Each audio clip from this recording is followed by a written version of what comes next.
Welcome to the second part of the video, sectors of Indian economy.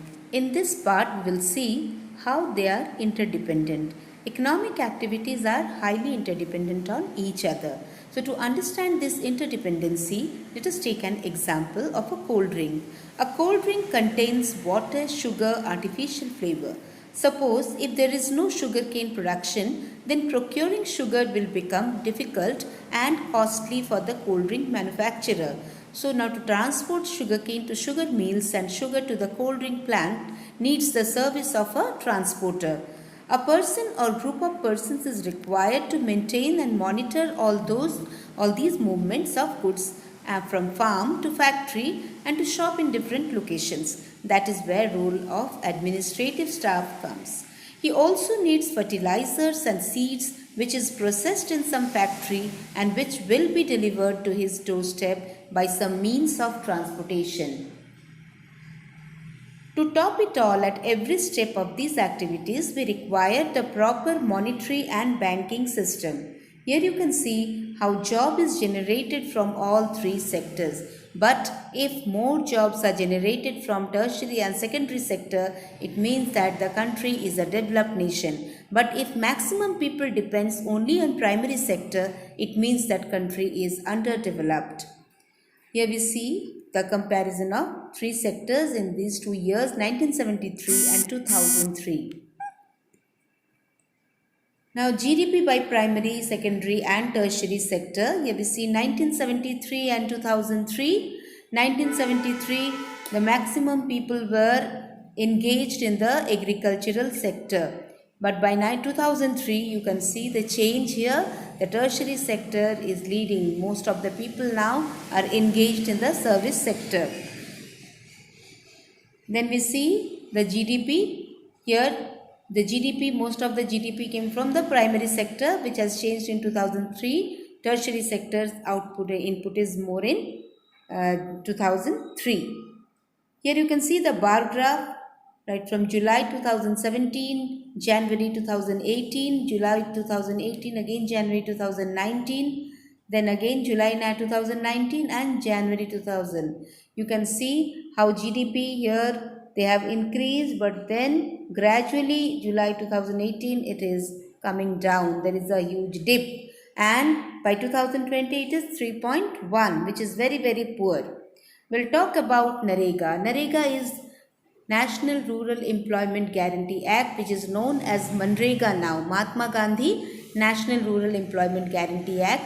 This act is for those people, those who are jobless, those who are unemployed. The government under right to work, 100 days work was ensured to these people, and if the government fails to give the work, the government has to pay the remuneration, the salary to them, because they are insured 100 days work. Now here we see the classification on the basis of ownership. So on the basis of ownership, the economy is classified as public and private. Private sector, ownership of assets and delivery of services is in the hands of private individuals or companies. So the government owns most of the assets and provides all the services. Then under the basis of working condition, it is categorized as organized and unorganized sector.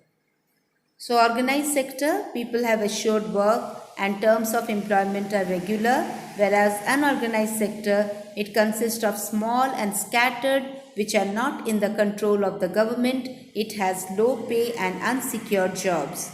So here we see the difference of organized sector and unorganized sector.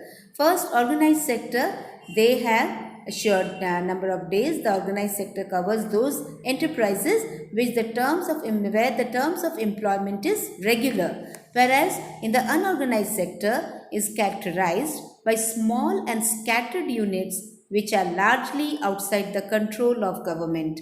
They are registered by government. They follow rules and regulation and various laws such as the Factories Law, minimum wages, payment of gratuity, shops and establishment act. These are implemented in organized sector, whereas unorganized sector does not follow any rules and regulation passed by the government. So workers in the organized sector, they are paid according to the prescribed scale. They also get payment in time and regular basis. Whereas in the unorganized sector, most of the jobs are low paid and often they are irregular.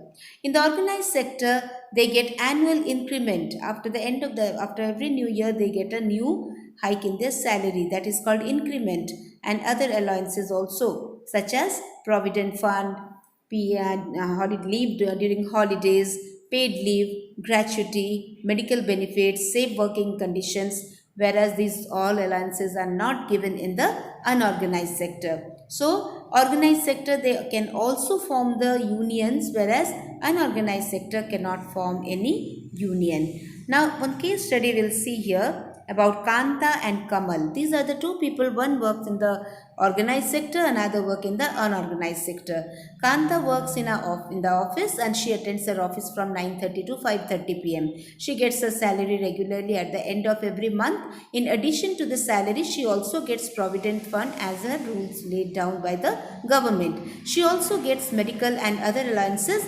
Kanta does not go to office on Sundays. This is paid holiday. When she joined work, she was given an appointment letter stating all the terms and conditions. So this is the sign of an organized sector, where everything is implemented. The rules and regulations which are laid down by the government, they are implemented. Whereas Kamal is Kanta's neighbor. He is a daily wage laborer in a nearby grocery shop. He goes to the shop at 7:30 in the morning and works till 8 p.m. in the evening.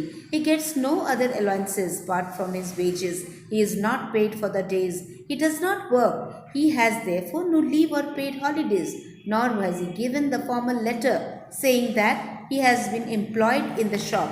So this shows that in an unorganized sector, no assurance of job is given, no requirements, appointment letter is given to the employee. He just work and working condition is very poor. That is the sign of unorganized sector. This is the end of part 2, video part 2 will continue in the next part. Thank you, children.